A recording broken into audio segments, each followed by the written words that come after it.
Assalamualaikum warahmatullahi wabarakatuh. Waalaikumsalam warahmatullahi wabarakatuh. Bismillahirrahmanirrahim. Alhamdulillahi rabbil alamin. Wassalatu wassalamu ala ashrafil anbiya'i wal mursalin, Sayyidina wa maulana Muhammadin wa ala alihi wa ashabihil mujahidin at-tahirin, amma ba'du. Saudara-saudara kaum muslimin rahimakumullah.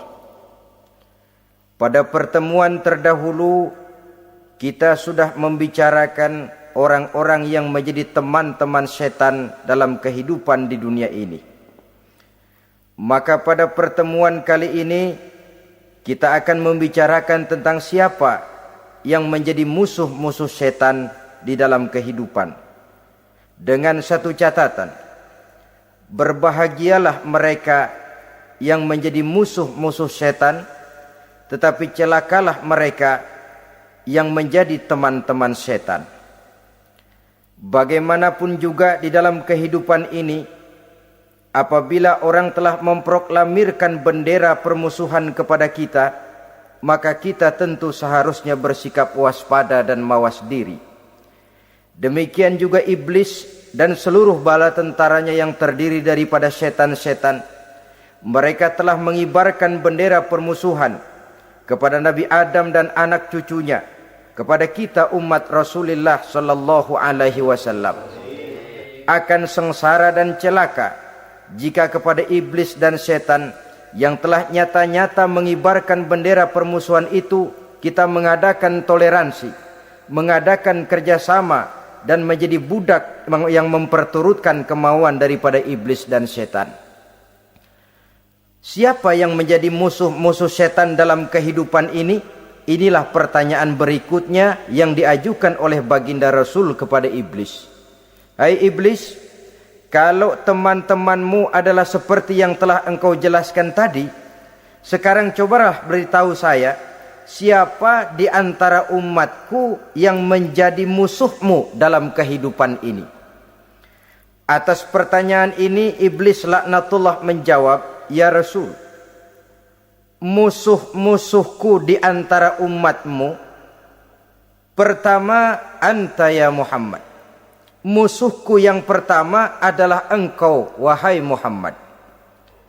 Kenapa iblis mencatat Nabi Muhammad sebagai tokoh nomor satu dalam deretan musuh-musuhnya? Mudah difahami. Pertama, keberadaan Rasul merupakan rahmah lil alamin, rahmah bagi lingkungan. Yang kedua, beliau berfungsi menyelamatkan manusia dari tempat yang gelap gulita, dari tempat kesesatan menuju tempat yang terang benderang penuh berisi petunjuk dan hidayah dari Allah Subhanahu wa taala. Maka menurut iblis, inilah manusia perintang pertama atas segala daya dan usahanya menggelincirkan manusia ke jalan yang dimurkai oleh Allah Subhanahu wa taala. Kalau kita baca sejarah, risalah yang dibawa oleh Nabi Muhammad ini memang merupakan risalah yang membawa rahmah bagi alam sekitarnya. Ada sedikit perbedaan dengan risalah-risalah sebelum beliau. Sepertinya risalah yang dibawa oleh para rasul terdahulu itu mempunyai efek yang langsung pada kehidupan di dunia ini. Nabi Nuh misalnya menyampaikan agama. Hai umatku, ini agama. Umat menentang, turun banjir yang menenggelamkan orang-orang kafir. Azab diturunkan pada waktu itu juga, pada saat nabinya masih hidup. Jadi azabnya itu jenis cash, kontan. Nabi Soleh, hai umatku, ini agama. Mereka menolak, turun gempa bumi yang amat hebat menggulung orang-orang kufur. Nabi Musa, hai umatku, ini agama. Mereka menolak, sebagian ditenggelamkan di Lautan Merah, sementara sebagian lain dikutuk menjadi monyet-monyet yang hina seperti diceritakan dalam Al-Qur'anul Karim. Lain dengan Rasulullah sallallahu alaihi wasallam. Bagaimanapun kurang ajarnya umat yang dihadapi oleh beliau, bagaimanapun menentangnya jamaah yang dihadapi oleh beliau, azab tidak turun sepanjang beliau masih hidup. Ini merupakan jaminan dari Allah, wa ma kana Allahu liyu'azzibahum wa anta fihim. Allah sama sekali tidak akan menurunkan azab selama engkau wahai Muhammad masih hidup di tengah-tengah umatmu. Jadi keberadaan Nabi Muhammad merupakan jaminan keselamatan bagi umatnya. Selama beliau masih hidup, azab tidak turun bagaimanapun kurang ajarnya umat. Di sini sedikit bedanya dengan nabi-nabi terdahulu. Juga perbedaan dalam pola dakwah. Nabi Nuh ketika dakwahnya ditolak oleh umat, keluar doanya meminta umatnya ditenggelamkan. Tetapi Nabi kita ketika dilontari batu oleh umat, malah beliau mendoakan umatnya agar memperoleh hidayah. Oleh sikap yang semacam ini, wajar lalu iblis menganggap Nabi Muhammad sebagai musuh ranking pertama. Yang kedua, siapa musuhmu di antara umatku? Yang kedua kata iblis, musuhku Muhammad imamun adil. Pemimpin yang adil. Itu yang akan menjadi musuhku di dunia ini. Putus asa iblis menghadapi pemimpin yang adil. Tipu dayanya tidak terkena. Segala tingkah polanya tidak diperturutkan. Imam yang adil, pemimpin yang adil merupakan musuh daripada iblis laknatullah alaih. Apa sebabnya? Karena pemimpin yang adil mempunyai dampak dalam kehidupan di dunia ini. Melindungi orang banyak, menenteramkan orang banyak. Makin aman, tentram, tenang situasi dan kondisi, makin mudah orang melaksanakan ibadah. Makin tekun orang melaksanakan ibadah, makin dekat dia dengan Allah. Makin dekat manusia dengan Allah, makin jauh dia dari iblis. Sebab dua hal ini selalu kontradiktif. Jika kita jauh dari Allah, tentu dekat dengan iblis.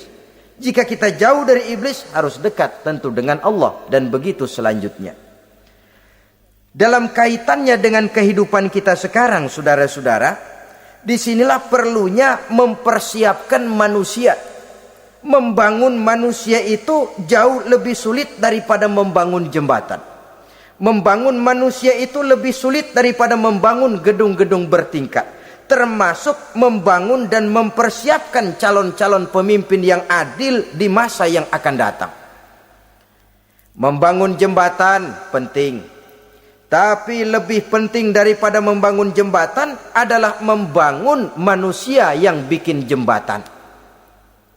Sebab kalau manusia yang bikin jembatan tidak dibangun lebih dahulu, saya khawatir jembatannya nanti habis dimakan oleh yang bangun jembatan. Mengaspal jalan raya penting. Lebih penting dari mengaspal jalan raya, membangun manusia yang mengaspal jalan itu. Sebab kalau manusia yang mengaspal jalan bermental rusak dan bejat, saya khawatir jalan belum selesai, aspalnya habis dimakan oleh yang ngaspal. Inilah pentingnya membangun manusia pembangunan. Semua tugas-tugas besar, semua pekerjaan-pekerjaan yang baik harus berangkat dari niat yang baik, berangkat dari hati yang bersih. Siapapun adanya kita, apapun profesi kita. Yang jadi kiai, marilah berangkat dari niat yang bersih. Yang jadi mubalik, marilah berangkat dari niat yang bersih. Niatnya itu mau menghidupkan Islam atau mau cari hidup jual Islam.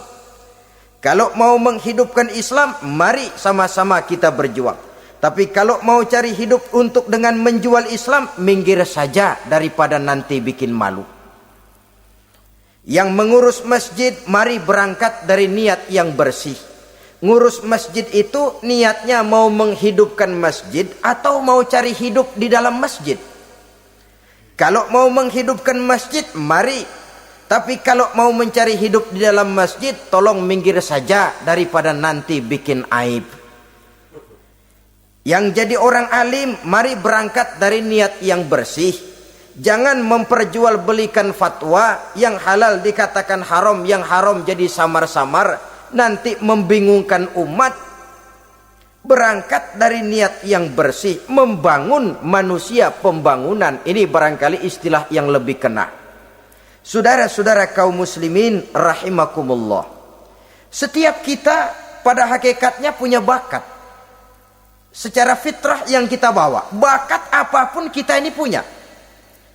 Saudara punya bakat jadi pemimpin, saudara pun punya bakat jadi pengkhianat. Saudara punya bakat jadi orang soleh, saudara juga punya bakat jadi orang salah. Saudara punya bakat jadi orang besar, saudara pun punya bakat jadi orang hina. Seluruh bakat ada di dalam diri kita. Tinggal nanti pertumbuhannya mana yang lebih subur. Saudara punya sifat berani, saudara pun punya sifat takut. Seberani-beraninya orang mesti ada sifat takutnya. Nanti mana yang tumbuh lebih subur? Kalau takutnya tumbuh lebih subur, dia akan jadi orang penakut. Kalau beraninya yang tumbuh lebih subur, dipupuk oleh lingkungan, pendidikan dan sebagainya, dia akan tumbuh jadi orang pemberani. Oleh karena itu, agama merupakan lingkungan yang subur untuk menumbuhkan benih-benih yang baik yang kita bawa bersamaan dengan lahirnya kita ke alam dunia ini. Setiap kita, saya, saudara, punya bakat jadi pemimpin, punya bakat jadi pengkhianat, punya bakat jadi pengabdi, punya bakat jadi koruptor, punya bakat jadi pemelihara, punya bakat jadi perusak. Tinggal nanti lingkungan, pendidikan yang menumbuhkan mana yang tumbuh lebih subur. Kalau lingkungan saudara lingkungan maling, maka sifat pengkhianat akan tumbuh lebih subur. Kalau nanti saudara jadi pemimpin, insya Allah korupsi. Lingkungan yang menumbuhkan sifat mengabdi, sifat berbuat tanpa pamrih, dikalahkan oleh sifat pengkhianat dan korupsi itu yang dibentuk oleh lingkungan, pendidikan, pengalaman dan sebagainya. Oleh karena itu, secara dini agama menanamkan, menyuburkan fitrah-fitrah yang baik yang kita bawa bersamaan dengan hadirnya kita dalam kehidupan ini. Sebab itu seorang penyair bernama Syauqi mengatakan dalam sebaik syairnya, waladatka ummuka ya ibna adam bakian wan nasu haulaka yadhakuna surura.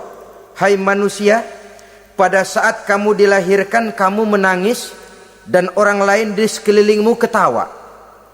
Kakek senyum dapat cucu baru, paman gembira dapat keponakan baru, sementara kita yang lahir menangis.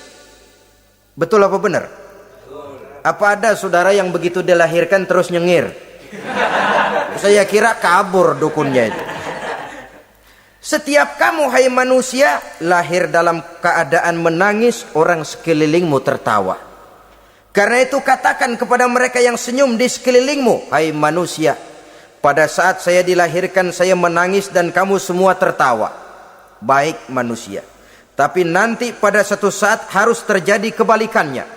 Kalau dikala saya lahir saya menangis dan kau semua senyum, nantilah manusia.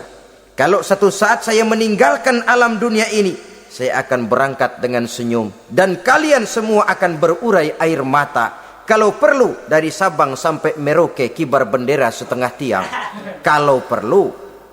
Jangan terbalik, kita mati melotot orang malah gembira. Karena hidup selalu membawa sifat-sifat yang merusak. Inilah orang kedua yang menjadi musuhnya iblis dan beruntung menjadi musuh iblis. Siapa? Imamun adil, pemimpin yang adil. Saudara-saudara kaum muslimin rahimakumullah.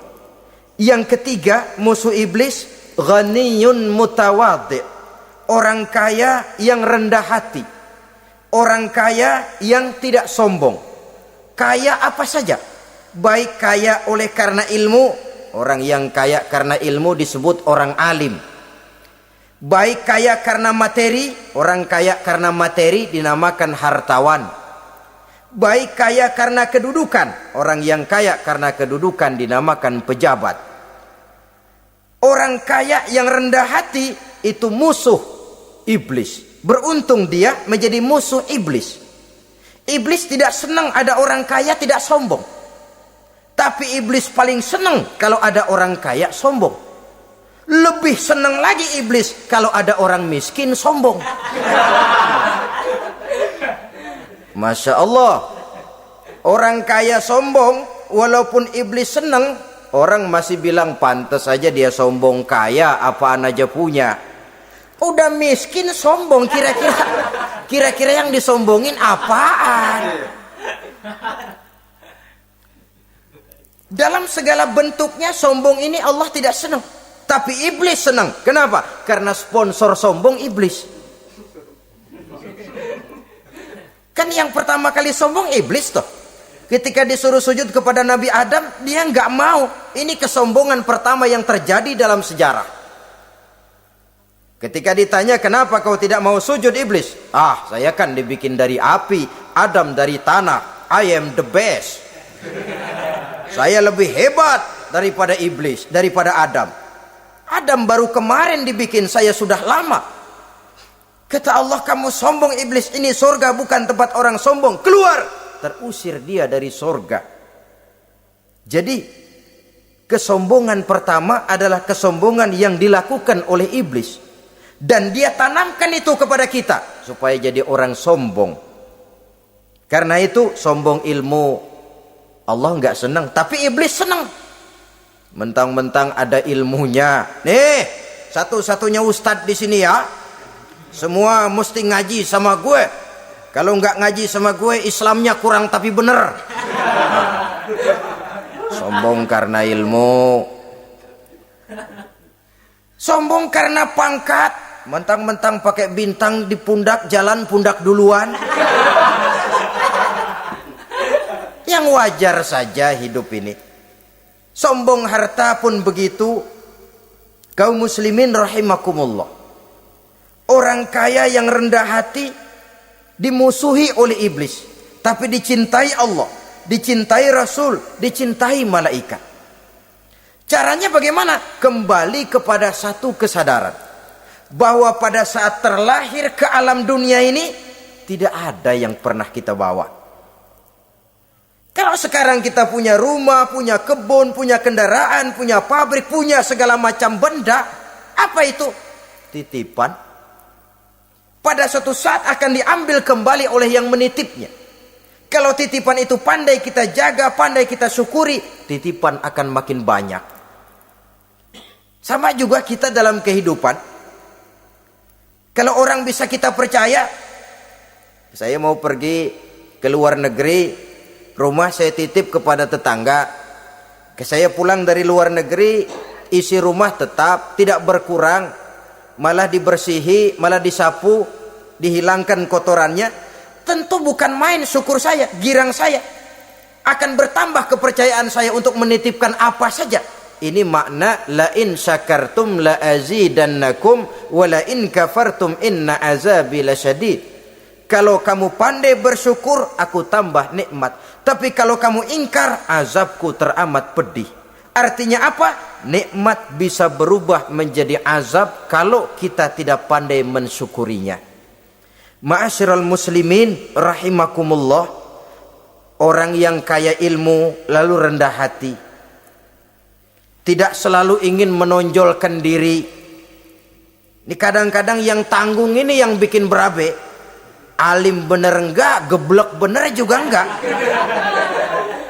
Yang sedikit-sedikit mau nonjolin diri. Kalau enggak jadi imam enggak mau ke masjid. Enggak jadi imam enggak mau ke musola. Pokoknya kalau enggak jadi imam marahan sama musola. Macam mana? Saudara-saudara kaum muslimin, rendah hati. Tidak selalu ingin menonjolkan, sebab orang yang selalu ingin menonjolkan dirinya biasanya orang yang kekurangan kepercayaan kepada kemampuan dirinya sendiri. Dia selalu ingin dinomorsatukan. Dia selalu ingin ditempatkan pada ranking teratas. Dia tidak percaya diri. Orang yang percaya diri dapat bersikap wajar dalam kehidupan.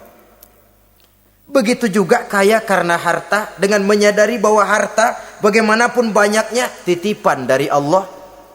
Pada suatu saat akan kembali, dia harus dimanfaatkan sesuai dengan kehendak yang menitipnya. Begitu juga kaya oleh karena pangkat, kedudukan dan jabatan. Pada suatu saat jabatan itu akan hilang dari diri kita. Karenanya sering saya jelaskan bahwa pangkat di dunia ini yang paling tinggi pensiun. Titel yang paling akhir almarhum. Saudara setuju atau tidak, titel itu akan saudara dapat. Bagaimanapun kita cinta kepada pangkat, kedudukan, entah pada akhirnya suatu saat akan sampai kepada posisi yang namanya pensiun. Kalau sadarlah kita kepada pemikiran ke arah sana, maka untuk mencapai kekayaan, baik kekayaan harta, kekayaan kedudukan, tidak lalu menghalalkan segala cara untuk mencapai tujuan, tapi dibatasi oleh norma dan kaedah yang harus dia taati, baik kaedah agama maupun kaedah bernegara. Inilah orang ketiga yang menjadi musuhnya iblis, orang kaya yang rendah hati, orang kaya yang tidak sombong. Yang keempat, saudara-saudara, tajirun shadiq, pedagang, pengusaha yang jujur. Iblis gedek betul, benci bukan main sama pengusaha, sama pedagang yang jujur, yang tidak ngurangi timbangan, tidak nipu pembeli, tidak barang yang jelek dibilang bagus, atau yang bagus di atas yang jelek di bawah, atau dicampur yang baik dengan yang jelek supaya kelihatan semuanya jadi baik. Semua orang ingin untung, tidak ada kecuali siapapun orangnya, dan itu wajar. Setiap manusia ingin mendapat keuntungan, kalau perlu dengan modal minimal mencapai keuntungan maksimal, seperti yang diajarkan oleh teori ekonomi. Itu kan yang namanya produktif kan. Satu usaha dinamakan produktif, bagaimana kita mengeluarkan modal minimal bisa mencapai keuntungan maksimal. Silakan. Bahwa manusia ingin untung itu insting, naluri, fitrah. Tidak ada orang yang mau rugi.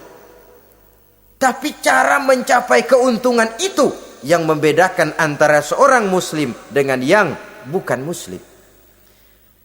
Sudah pernah saya sampaikan, apabila kaum pengusaha, para pedagang sudah dijangkiti penyakit yang tidak jujur, yang akan timbul adalah kekacauan ekonomi.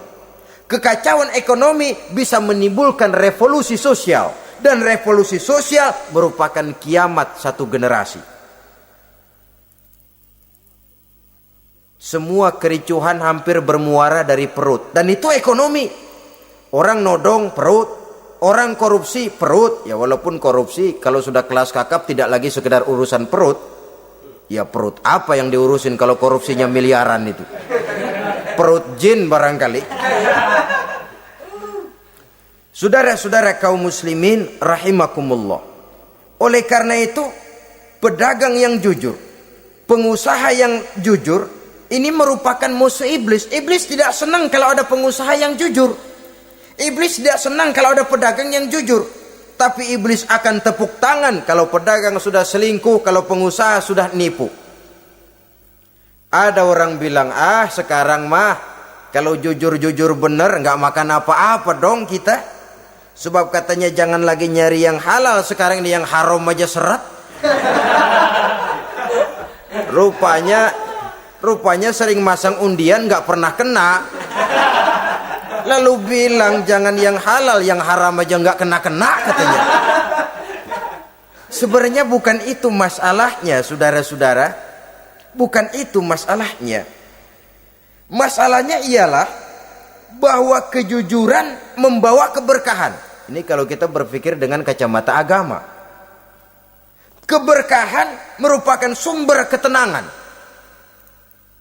Dan ketenangan ini tidak bisa dibeli dengan materi yang bagaimanapun banyaknya.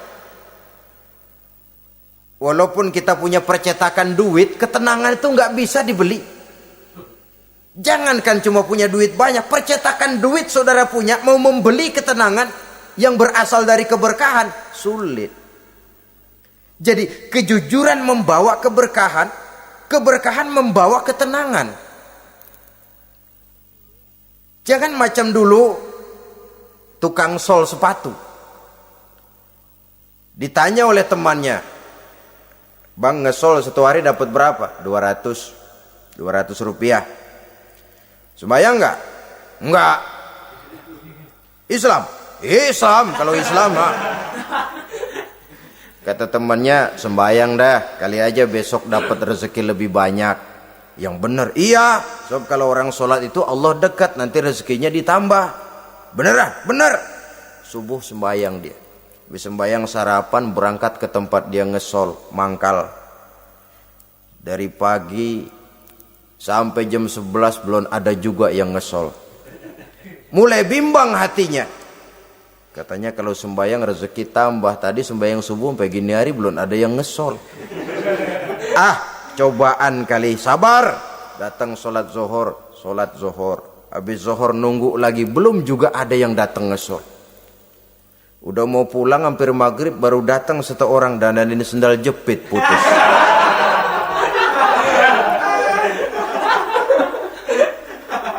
Sudah bayar 25 rupiah, pulang dia si tukang sol ini, ketemu sama temennya yang nyuruh sholat tadi. Ditanya, "Bagaimana penghasilan ini hari?" Apa dijawab?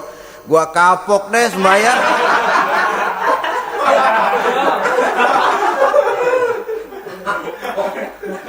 Kemarin nggak sembayang dapat 200, sekarang begitu sembayang jigo.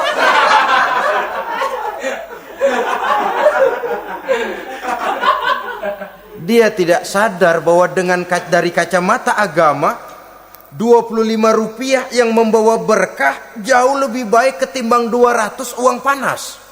Dari kacamata agama, 25 rupiah yang membawa berkah lebih baik daripada 200 rupiah tapi panas. Sebab panas menjauhkan kita dari ketenangan. Itulah sebabnya maka pedagang yang jujur, pengusaha yang jujur menjadi musuh setan dan beruntung. Sekarang jadi pengusaha jujur-jujur nggak dapat proyek, Pak. Kalau nggak bisa semir semur. Padahal agama sudah menjelaskan ar-rashi wal murtashi finnar. Orang yang nyogok dan orang yang disogok dua-duanya neraka. Kenapa? Join termasuk ta'awanu 'alal ismi wal udwan. Bertolong-tolongan dalam berbuat dosa dan kesalahan.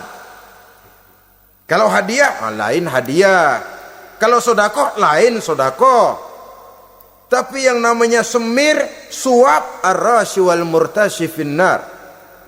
Saudara-saudara kaum muslimin rahimakumullah. Jadi pedagang yang jujur, pengusaha yang jujur merupakan salah satu roda perekonomian. Kegoncangan ekonomi akan menimbulkan dampak sosial yang sangat luas dan kompleks. Yang pada giliran puncaknya, dampak paling negatifnya, dia sanggup menggerakkan terjadinya revolusi sosial. Bukankah sebagian besar gerak hidup manusia dimotivasi oleh keinginan untuk mempertahankan kelangsungan hidup? Dan kelangsungan hidup artinya mulut. Mulut itu artinya perut, dan itu artinya makan. Setelah itu mungkin baru pangan, baru sandang, baru dia berpikir pakaian dan sebagainya. Jadi karena dia merupakan penggerak roda ekonomi, pedagang yang jujur, pengusaha yang jujur mutlak diperlukan dalam kehidupan ini. Sebab sekali lagi, kejujuran akan membawa keberkahan, keberkahan memberikan ketenangan dalam kehidupan. Oleh karenanya kita umat Islam, biarin duit kita banyak, asal berkah. Itu tentu idealnya. Ketimbang dikit tidak berkah, lebih baik ia banyak, ia berkah. Dan keberkahan itu datang lewat kejujuran. Kejujuran ini sudah dicontohkan oleh Rasul pada saat beliau berniaga ke negeri Syam. Dikala berumur 9 tahun, bahkan dikala berumur 25 tahun seketika membawa dagangan Sayyidatuna Khadijah yang kelak jadi istri beliau. Saudara-saudara, kita maklum bahwa solat merupakan sarana yang paling efektif untuk mendekatkan manusia kepada Allah. Makin dekat manusia dengan Allah, makin tidak senang iblis dan setan. Karena itu segala macam cara mereka berusaha mengaduk-ngaduk solat kita. Dan sesungguhnya, jikalau kita mengerjakan solat, itu kan targetnya cuma dua. Pertama, agar solat kita itu sah. Yang kedua, agar solat kita itu qabul, yakni diterima oleh Allah. Kalau soal sah dan tidak, ukurannya gampang. Saya kalau ditanya orang, Pak, solat saya sah atau tidak? Saya bisa jawab. Saudara, solatnya syarat rukunnya cukup apa tidak? Cukup, sah. Itu kalau perkara sah. Tapi kalau sudah perkara qabul, Pak, solat saya diterima atau tidak oleh Allah? Ini saya tidak bisa jawab. Kenapa? Soal qabul mencakup masalah batin. Cuma ukuran logikanya, kalau syarat rukun cukup, insya Allah qabul. Saudara-saudara kaum muslimin rahimakumullah. Oleh karenanya, pada saat kita sholat, iblis, setan datang dari segala macam penjuru supaya kita kehilangan rasa khusyuk. Apalagi kalau kita jadi imam yang gerak kita, bacaan kita dilihat, didengar, disaksikan oleh orang banyak. Digodanya gerakan kita, dibolak-baliknya hati kita, supaya di dalam sholat itu banyak yang kita ingat, hal-hal yang tidak ada hubungannya dengan sholat. Kadang-kadang belum sholat kita ribut nyari pulpen, nggak ketemu. Begitu takbir ingat pulpen di atas lemari. Mulai goncang lagi niat kita sholat. Kadang-kadang kalau hati tidak bisa dipermainkan, iblis berbisik lagi. Gerakan kita dalam sholat tidak mencerminkan kekhusyuan. Kalau gerak juga ternyata masih bisa khusyuk, bacaan kita dibuatnya kita seperti dikejar-kejar waktu. Sholat isya misalnya, dengan cara kilat khusus, super singkat. Saya katakan tadi, apalagi kalau kita jadi imam, iblis mudah mendatangkan penyakit riya. Karena mengimami orang banyak, lalu supaya dikira alim, dibuatlah sholatnya itu mantep-mantep.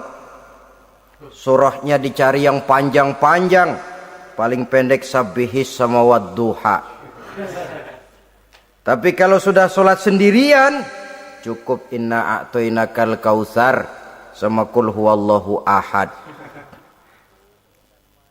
Kayaknya khusyuk bukan main. Kalau imam, bahasanya dipaseh-pasehin kayak orang 16 tahun di Mekah.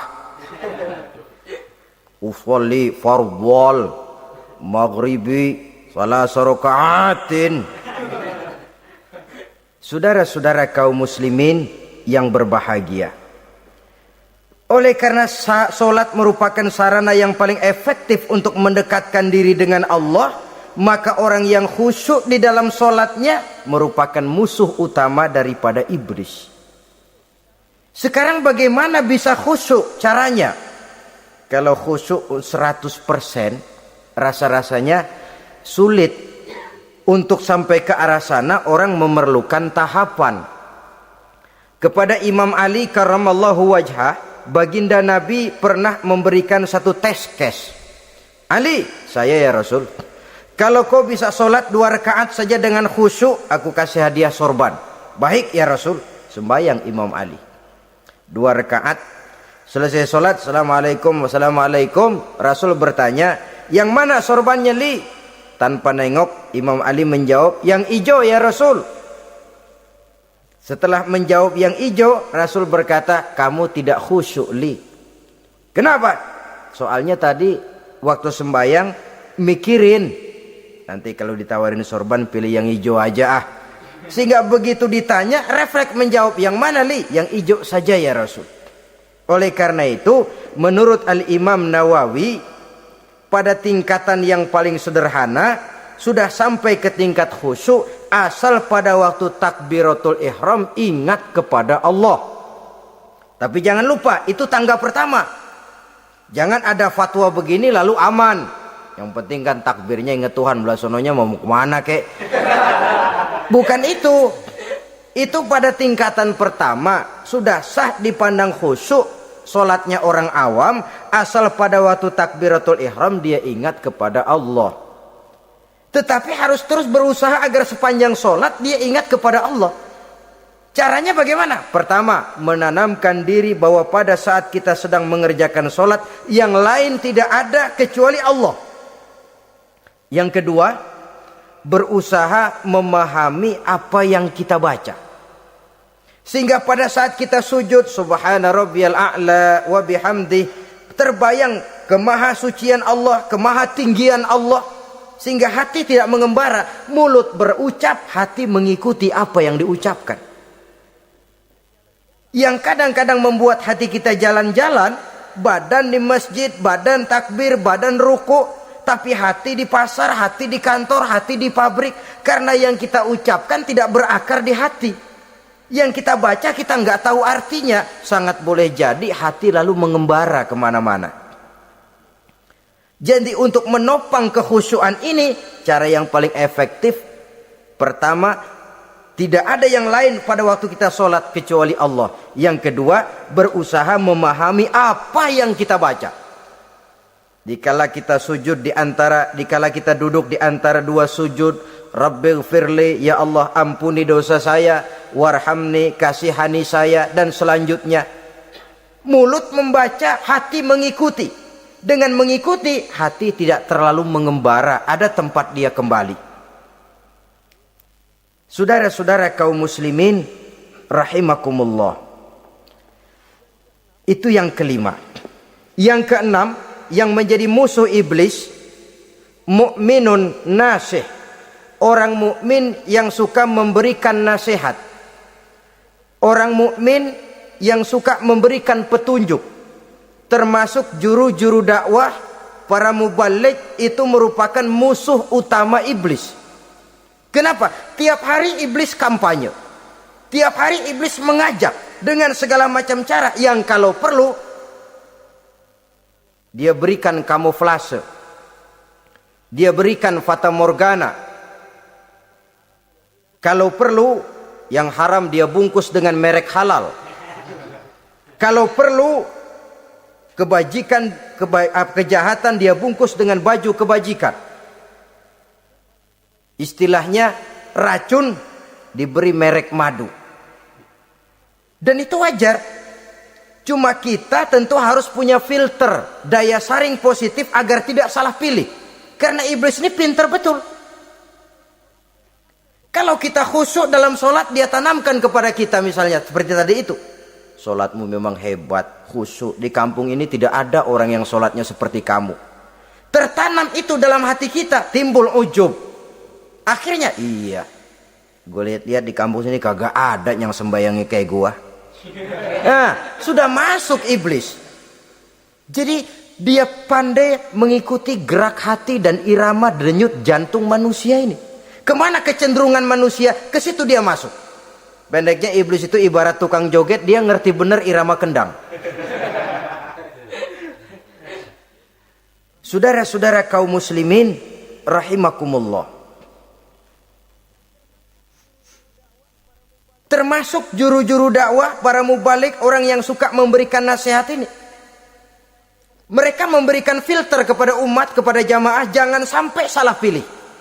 Dan iblis menyesatkan kita supaya kita salah pilih. Satu contoh ringan. Kalau di depan saudara ada dua buah gelas, yang segelas isinya jamu, yang segelas sirup. Kira-kira saudara minum yang mana? Jamu. Jamu apa sirup? Jamu. Sirup apa jamu? Jamu. Orang yang pikirannya panjang, dia pasti minum jamu. Pahit memang, getir memang, tapi besok badan sehat, tenaga kuat, gairah kerja ada, kreativitas timbul, semangat menghadapi kehidupan tumbuh. Orang mukmin orang yang berpandangan jauh ke depan. Pandangannya panjang. Panjang kemana? Tidak cuma ke dunia, sampai juga dia memandang ke alam barzah, ke akhirat. Sholat itu jamu, pahit. Ngaji, hadir di majelis taklim itu jamu, pahit. Sodakoh, jamu, pahit. Mengeluarkan uang untuk kepentingan orang lain, enak aja minta sumbangan, datang-datang yang nyari pros keringat banding tulang gue, lu datang-datang mau minta. Yang enak ngumpulin harta lalu bakhil bin pelit alias medit. Itu jamu. Saudara hadirin yang saya muliakan, sedekah jamu pahit, puasa jamu pahit, jihad jamu pahit. Tapi nanti begitu kita meninggalkan dunia, masuk ke alam barzah, apalagi pindah ke akhirat, baru terasa, aduh nikmatnya dulu kemarin itu minum jamu, sekarang badan sehat, tenaga kuat, kerja semangat. Nikmatnya dulu saya waktu di dunia sholat, rajin ngaji, suka sodako, suka menolong orang. Sekarang terasa manfaatnya. Begitu saya berada di alam barzah, apalagi sudah dibangkitkan di padang mahsyar di akhirat nanti, terasa seluruh kebajikan yang saya kerjakan. Nah, orang yang berpikir jangka pendek, cuma ngelihat yang ada di depan hidungnya saja. Ngapain minum jamu getir, sirup nih, manis. Dia minum, dia ambil sirup, minum, manis memang pada waktu minum, tapi besok bibir jontor. Meninggalkan perintah Allah, sirup itu manis. Tidak sholat, manis. Tidak bayar zakat, sirup, manis. Tidak mau puasa, sirup, manis. Manis sekarang. Tapi nanti besok begitu masuk ke alam barzah, begitu dibangkitkan di padang mahsyar di akhirat nanti, merintih kita menahan penyesalan yang sudah tidak ada artinya lagi. Sampai-sampai penduduk mahsyar itu ada yang berkata, diceritakan dalam Quran, ya laitani kuntu turaba. Wahai celaka, kenapa kita enggak jadi tanah saja? Menyesali kejadiannya. Andai kata mereka bisa kembali ke hidup di dunia lagi, mereka akan minta kejadian yang kedua untuk berbuat baik. Tapi tentu sudah penyesalan yang tidak ada gunanya lagi. Maka saudara-saudara, emang cuman jalan duluan kecebur di sumur yang nyesel duluan. Ada orang jalan, yang paling depan kecebur di sumur, itu tuh gue nyesel duluan katanya. Nyesel duluan. Yang lain mesti nyeselnya belakangan. Saudara hadirin yang saya muliakan, nah, orang yang suka memberikan nasihat kepada orang lain dimusuhi iblis. Kenapa? Tentu nasihat yang membawa kebaikan. Iblis nggak senang betul itu. Kita nasihatin teman, udah berhenti dah, jangan pada mabok lagi. Iblis gergetan bener. Ini orang dilarang lagi. Kita nasihati teman, udah jangan masang-masang lagi dah, nggak bakalan kena, dikebohongin. Nggak ada orang jadi kaya masang judi, bangkrut malah loh. Ini kan termasuk tipu daya iblis, judi dinamain sumbangan. Itu sama saja itu, madu, racun mereknya madu. Judi dinamain sumbangan. Kalau Kang Beca pada nyumbang. Kayak orang kaya lagunya.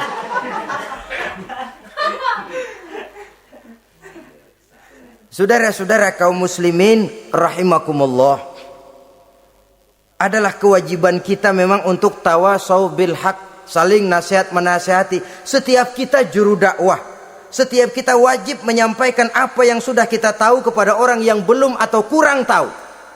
Saudara yang bisa bismillah wajib mendakwahkan bismillah itu kepada orang yang belum tahu bismillah. Saudara bisa Fatihah harus menyampaikan itu kepada orang yang belum bisa Fatihah. Persetan dengan orang lain. Apalagi yang cuma kerjanya ngeritik saja, lu baru bisa Fatihah doang udah ngajar. Biar aja yang diajarin gak bisa Fatihah kok. Apa masalahnya pemerataan di bidang keilmuan? Sebab memang biasa penonton itu selalu lebih pandai menilai, kayaknya lebih pintar dari yang main. Sama saja orang nonton bola ngomel melulu. Padahal dia sendiri belum tentu bisa main. Dengerin orang pidato pun begitu. Monten bisa. Wah, kalau dia yang pidato 1 jam kayak semenit. Tapi kalau si Ano tuh kita udah pegel belum juga mau berhenti. Monten bisa. Coba dia suruh pidato. Udah 1/4 jam masih ama ba'du. Apa mau dibilang ama ba'du?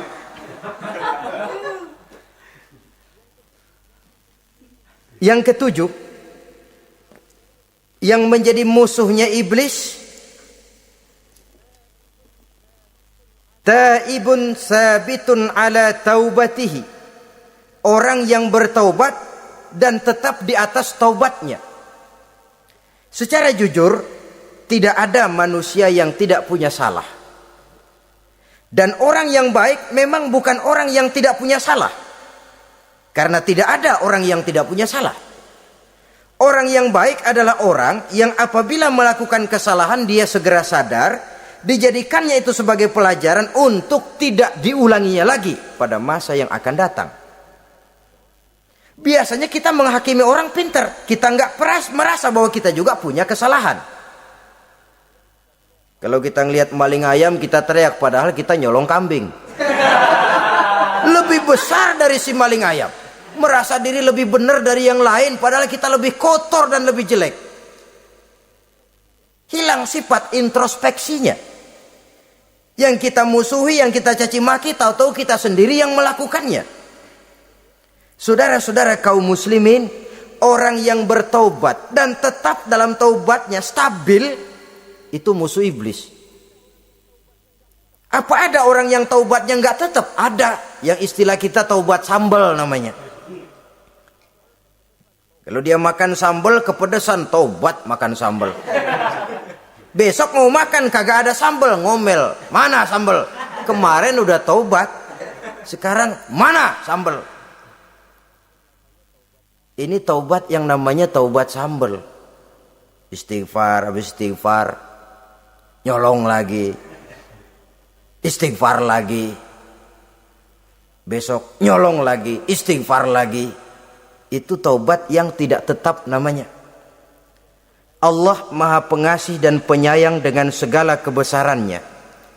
Ia akan memaafkan segala perbuatan yang bersifat salah dari hamba-hambanya. Cuma manusia kadang-kadang yang tidak mau memaafkan dirinya sendiri. Amat dungu manusia macam ini. Membiarkan dirinya hanyut berlarut dalam lembah dosa. Sementara dia diberikan umur, tidak digunakannya untuk bertaubat. Innallaha yaqbalu taubatal abdi ma lam yugharghir. Allah senantiasa akan menerima taubat seorang hamba sepanjang nafasnya belum sampai di tenggorokan. Kalau nafas sudah sampai di tenggorokan baru berniat taubat, kasib terlambat. Kayak Fir'aun. Fir'aun itu begitu ditenggelamkan di lautan merah, udah cengap-cengap mau mampus, baru ngomong dalam sekaratnya, amantu bi Rabbi Musa wa Harun. Kalau begini mah saya juga percaya sama Tuhannya Musa. Udah sekarat baru mau taubat, malaikat maut gemes banget dilelepin, mati.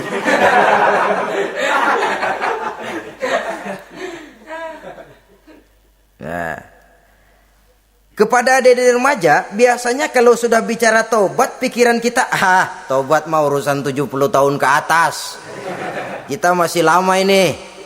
Sebenarnya tidak. Masalah taubat adalah masalah salah dan dosa.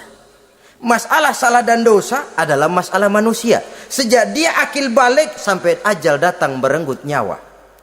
Hidup ini tidak selalu berjalan mulus. Hidup ini tidak selalu berjalan di atas kertas putih. Kadang kita tersilap, kadang kita tersalah.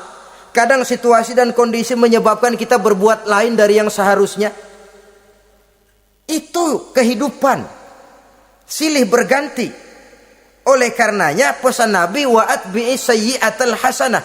Perbuatan salah ikuti dengan kebajikan. Dosa iringi dengan taubat. Jangan nunggu. Saya untuk taubat takut nanti bikin lagi. Nah, ini namanya punya harapan mau bikin lagi. Nanti aja dah kalau tua-tuaan. Saudara, kalau dosa itu ditumpuk, Itu sama saja kotoran yang menodai hati. Kalau kotoran gak rajin kita bersihin, dia akan berkarat. Dan kalau sudah berkarat, sudah sulit untuk dibersihkan. Itu makna ungkapan Imamul Ghazali, hati manusia sebening kaca. Lapisan dosa yang dia kerjakan adalah debu yang menutupi jernihnya kaca. Orang yang bersih dari dosa, dekat dengan Allah, hatinya jernih seperti kaca. Dari hati yang jernih, radarnya kontak kepada Allah. Sinyalnya nyambung channelnya itu. Getarannya hebat. Wajar kalau lalu dia bisa tahu apa yang besok akan terjadi. Diberitahu oleh Allah. Yang namanya ilmu laduni itu. Ilmu yang ditransfer langsung oleh Allah. Karena kebersihan hatinya. Mana ada orang gak belajar bisa pinter. Iya, kalau hatinya butek emang gak ada. Tapi kalau Allah mau berberangkat dari hati yang bersih, yang kontaknya nyambung kepada Allah, hati itu seperti kaca, kata Imam Ghazali. Dosa yang kita lakukan adalah debu. Kalau debu sedikit datang kita lap, datang lagi kita bersihin, datang lagi kita bersihin, insya Allah nggak sampai jadi noda di atas kaca itu. Tapi kalau nunggu debu itu sampai bertumpuk, besok aja ngelapnya dah, besok aja ngebersihinnya, bertumpuk dia, sulit membersihkannya. Walaupun kena, nodanya tentu tertinggal di atas kaca itu. Karena itu dalam kehidupan remaja misalnya, pemuda misalnya, kita tidak bisa menolak mode, tidak bisa menolak musim. Modenya disco, modenya breakdance, modenya joget, modenya jaipongan. Mode pada waktunya habis, ya habis. Tapi bagaimanapun dia akan punya dampak, memberikan bekas dalam membentuk kepribadian. Dan ini efek yang tidak kita inginkan. Efeknya, bukan modenya itu. Jadi oleh karenanya saudara-saudara, masalah taubat bukan masalah 70 tahun ke atas, tapi masalah manusia sejak dia akil balik sampai ajal datang merenggut nyawa.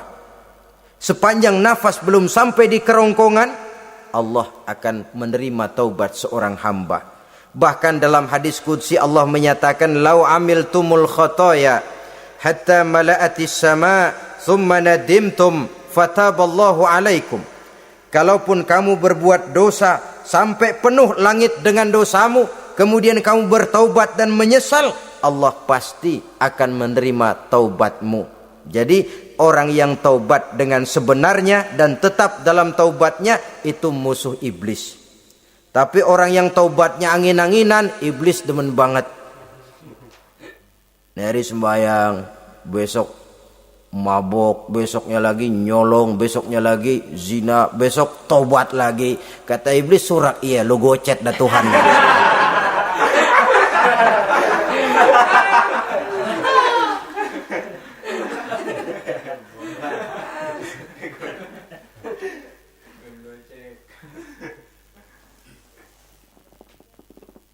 Selanjutnya yang ke-8, musuh iblis, musuh setan, mukminun yudawi mu'alat taharah. Orang mukmin yang membiasakan diri selalu dalam keadaan bersuci. Baik dari hadas kecil, lebih-lebih dari hadas besar. Wudu utamanya memang untuk sholat. Tapi membiasakan wudu dalam kehidupan sangat baik sekali. Mau ke kantor wudu dulu, mau ke pasar wudu dulu, mau ngajar wudu dulu. Apa sebabnya? Karena dalam keadaan suci, orang ada sikap memelihara kesuciannya. Kalau kita naik PPD pagi-pagi gelantungan, kalau punya wudu, hati-hati, kesenggol perempuan juga sayang sama wudu. Tapi kalau nggak punya wudu, jangan kesenggol, kita nyeruduk. Ada semacam sikap apik di dalam kehidupan ini. Karena itu biasakan wudu. Untuk menjaga kebersihan diri, kebersihan zahir, kebersihan batin. Belum lagi kemanfaatan di akhirat. Sebab kata Nabi, inna ummati ya'tuna yaumal qiyamah ghurran muhajjalin min asaril wudu. Umatku di akhirat nanti akan datang menghadap Allah dengan muka berseri-seri, bersinar-sinar dari sebab sering wudu. Sehingga tidak usah mengaku pun Rasul akan memanggil karena muka yang sering tersentuh air wudu ini. Mu'minun yudawimu alat taharah. Orang mukmin yang selalu membiasakan diri berada dalam keadaan suci, berwudu. Kita lihat ajaran wudu ya. Dari sejak bacaan-bacaannya saja itu sudah membawa manfaat. Lalu dari segi bahwa kita manusia sering tersilap melakukan dosa-dosa kecil. Dosa-dosa kecil itu oleh air wudu dia rontok. Tangan kita suka colak-colek. Pada saat membasuh dua tangan, Allahumma inni as'alukal yumna wal barakah wa a'udzubika minasyu'mi wal halakah. Dosa yang ada di tangan itu rontok. Mata kita suka pelatat-pelotot, enggak karu-karuan. Pada saat membasuh muka, nawaitu raf'al hadasil asghar. Dosa yang ada di mata rontok. Dari segi pembersihan batin. Belum lagi dari segi pembersihan zahir. Sehari semalam kalau 5 kali saja kita terkena air wudu, itu sudah menjaga kesehatan dan kebersihan. Saudara-saudara kaum muslimin rahimakumullah. Yang kesembilan, orang yang menjadi musuh iblis yaitu mutawarra'un anil haram. Orang yang memelihara diri dari yang diharamkan oleh Allah. Terpelihara dirinya, terpelihara yang dimakannya, yang diminumnya dari jenis-jenis yang haram, baik sedikit maupun banyak. Jangan cuma teriak haram waktu sedikit, tapi giliran banyak halal. Sama saja orang dikasih tahu, itu ada cerita anak-anak, Pak Haji punya anak main judi, dikasih tahu, Pak, anak bapak main judi, astagfirullah katanya. Tapi menang Pak, alhamdulillah.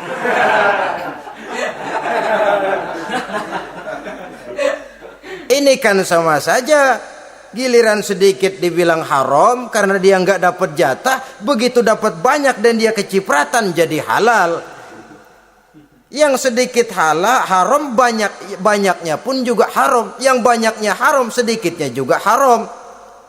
Ada orang bilang minuman keras kalau nggak mabokkan nggak haram. Yang memabokkan banyaknya, sedikitnya tetap saja haram. Ma askaro kasiruhu faqaliluhu haramun. Apa yang banyak menyebabkan jadi mabuk, sedikitnya pun juga haram. Saudara-saudara kaum muslimin, yang ke-10 yang terakhir, musuh daripada iblis ialah mukminun rahimun, orang mukmin yang berhati pengasih, orang mukmin yang suka menyambung silaturahmi, orang mukmin yang tidak suka bertengkar, orang mukmin yang tidak suka marah-marahan. Kalaupun terpaksa marah, tidak lebih daripada 3 hari.